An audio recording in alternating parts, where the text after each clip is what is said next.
Bom dia, pessoal, tudo bem? Vamos para mais uma aula de hoje, certo? Hoje nós vamos continuar a ver sobre a independência do Brasil.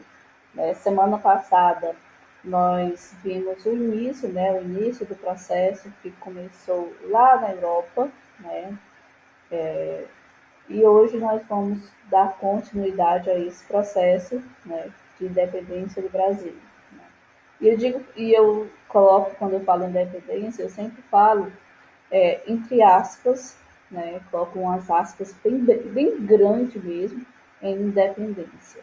Porque essa independência, ela foi uma independência muito capenga, uma independência muito relativa. Mas vamos explicar um pouco mais à frente, ok? Relembrando, né? Relembrando um pouco do conteúdo da aula passada. Né? Quando aconteceu? Aconteceu no dia 7 de setembro de 1822, né? Faremos o 7, o tão famoso 7 de setembro de 1822 daqui a pouco, né? No próximo mês. Foi uma vontade da elite brasileira, né? Como eu falei na aula passada, não aconteceu por parte de uma pressão popular, mesmo que tivesse acontecido anos atrás, com a Conjuração Baiana, a Conjuração Mineira, se bem que a Conjuração Mineira foi um movimento de elite, né?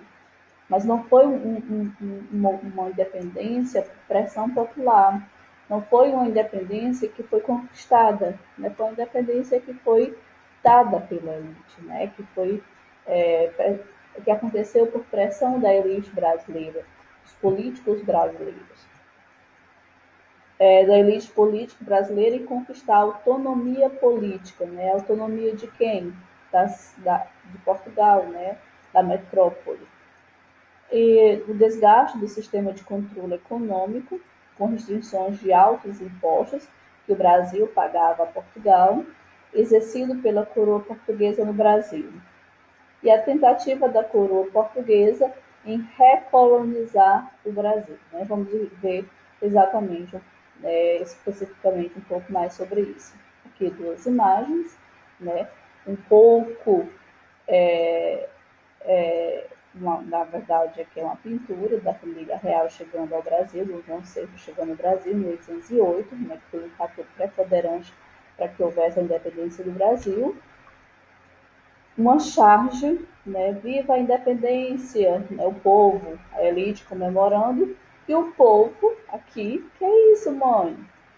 Aí a mãe responde, deve ser um novo produto inglês. Se lembram que na aula passada nós vimos que quem se beneficiou mais com a vinda da família real, com a elevação do Brasil à categoria de reino, né, de Portugal, foram os ingleses, né, que teve liberdade de comercializar os seus produtos aqui no Brasil, ok? Mas vamos lá.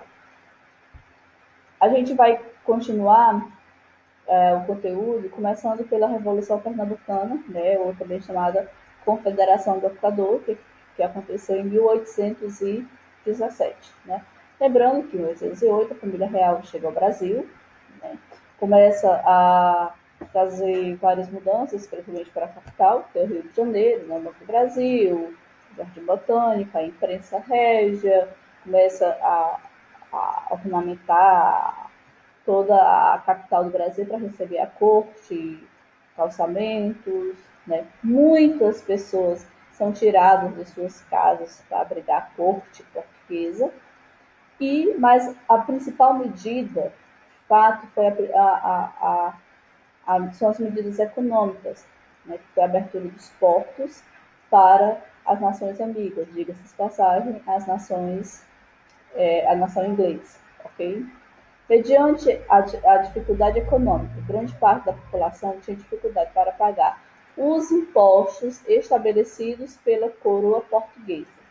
Os pernambucanos, né, como toda a população, todo comerciante brasileiro, tinha dificuldade mesmo, não podia pagar os impostos que o governo português estabelecia, porque ele não queria saber se estava em crise, se tinha sido uma boa produção, não queria saber, ele queria saber se estava lá com seus impostos em dia.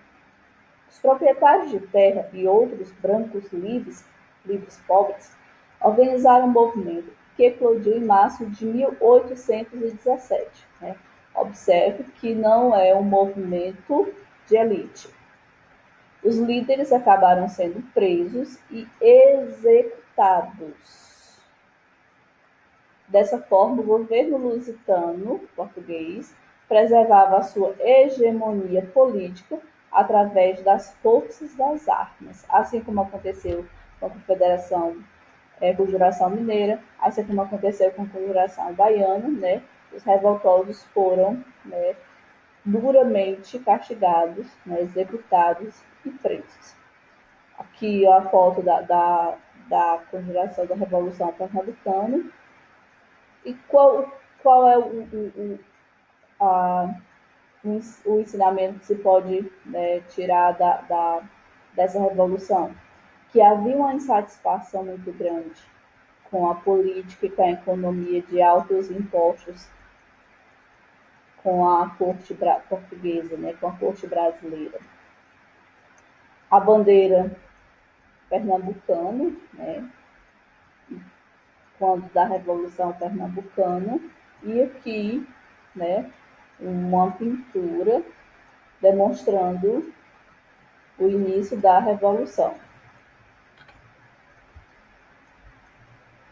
E aqui temos a Revolução do Porto. A Revolução do Porto não aconteceu aqui no Brasil, aconteceu em Portugal, mas ela resvalou, ela teve consequências aqui no Brasil. O que aconteceu?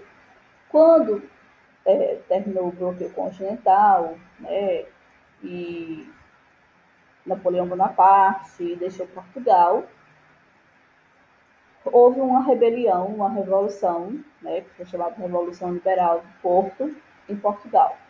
Nessa revolução, foi exigido que Dom João VI voltasse para Portugal. Ele estava aqui ainda no Brasil, né? Ele voltou para Portugal e, quando ele chegou lá, a corte portuguesa, né, o parlamento português, exigiu que tudo que ele fez quando esteve aqui, ele retirasse, né? Ele levou o Brasil à categoria de reino. As cortes portuguesas, o parlamento português, queria que o Brasil voltasse a ser colônia, né? Ele deixou aqui, quando ele foi embora, deixou aqui o filho dele, né, Dom Pedro, como príncipe regente, e exigiu que Dom Pedro voltasse para Portugal. Quer dizer, tudo que antes de 1808 que o Brasil era, ele queria que o Brasil voltasse a ser como antes, né? E os brasileiros não estavam satisfeitos com isso, né? O Brasil já tinha liberdade de comercializar com os ingleses, já estavam lucrando com isso. Então, isso não agradou nem um pouco a elite brasileira, porque é como se você tivesse alcançado alguns degraus de prosperidade, de desenvolvimento, e de uma hora para outra você voltasse para a estaca zero. Então, o que foi a Revolução do Porto? Foi uma revolução de caráter liberal que se iniciou em Portugal poucos anos depois da derrota definitiva de Napoleão Bonaparte. A burguesia portuguesa exigia reformas que colocassem fim à crise econômica e política que o país enfrentava, e ainda desejava o fim do absolutismo. Havia uma grande satisfação por parte dessa classe com a liberdade econômica conquistada pelo Brasil, né, inclusive de comercializar com a Inglaterra. Durante o período joanino, as cortes passaram a exigir de imediato que o rei Dom João VI retornasse a Lisboa e que o monopólio comercial fosse novamente restabelecido com o Brasil. Quer dizer, que o Brasil só pudesse comercializar com Portugal, voltasse, né, à condição de colônia que era antes de 1808. A elite brasileira percebeu que Portugal queria recolonizar o Brasil, né, voltar à estaca zero. Exigiram que Dom Pedro voltasse para Portugal. Né? As cortes exigiu que Dom Pedro, que estava aqui, voltasse para Portugal. Olha, filho de Dom João VI, você volta para Portugal. A gente não quer ninguém da corte, nenhum membro da família real aí no Brasil, não. Só vai para ficar aí os brasileiros réis mortais. A revolta dos brasileiros foi tão grande, que criou-se o Clube da Resistência contra Portugal. Dia do Fico, né, em 9 de janeiro de 1822, que foi o dia do Fico. Né? Pressionado, Dom Pedro, né, que ainda não era imperador, né, era só o príncipe regente, fica, não fica, vai, não vai, ele resolveu ficar. Né? Se negou às ordens de Portugal e disse: eu não vou voltar para Portugal, eu vou ficar aqui no Brasil. Né? E em 9 de janeiro ele disse que ficava. Né? Já foi uma certa oposição a Portugal.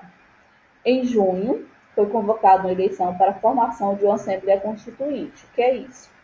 Uma Assembleia Constituinte é uma reunião de deputados para se aprovar uma Constituição, porque até então as leis que vigoravam aqui no Brasil eram as leis de Portugal, eram lei brasileira. O Brasil não tinha uma lei brasileira. Então, em junho, o Brasil já se preparava para fazer uma lei brasileira. E em setembro, né, vendo que não tinha mais como se sustentar, como não tendo mais condição do Brasil ainda ser colônia de Portugal, né, segundo historiador, por isso que tem aqui entre entre aspas, o Dom Pedro, né, dá o grito do Ipiranga, né, às margens do rio do Ipiranga, né, declara o Brasil, né, independente de Portugal. Só que esse processo de independência, ele demora ainda, né?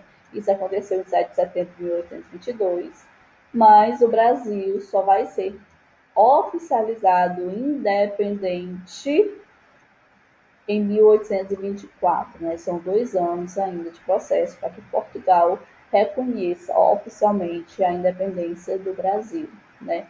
E nesse processo a Inglaterra vai ser muito importante, né? A Inglaterra vai intervir muito para que Portugal aceite esse processo de independência do Brasil. Inclusive, o Brasil vai pagar uma indenização bem volumosa ao Brasil por danos econômicos nesse processo, né? Como se o Brasil não tivesse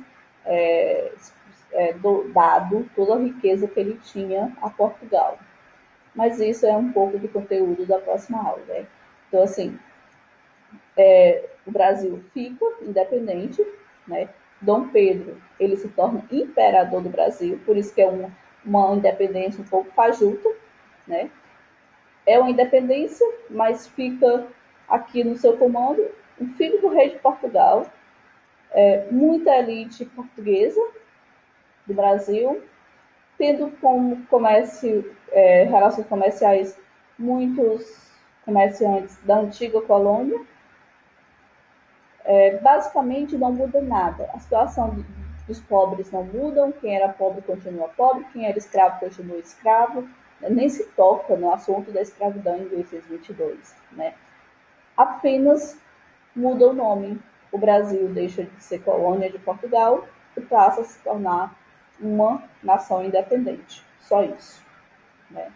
Mas politicamente, economicamente, não muda muita coisa. Certo?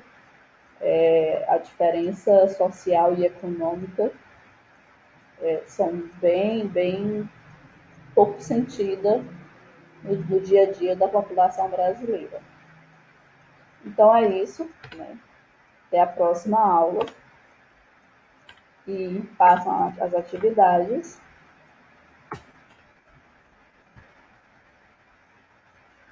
Qualquer dúvida, perguntem no grupo ou no privado.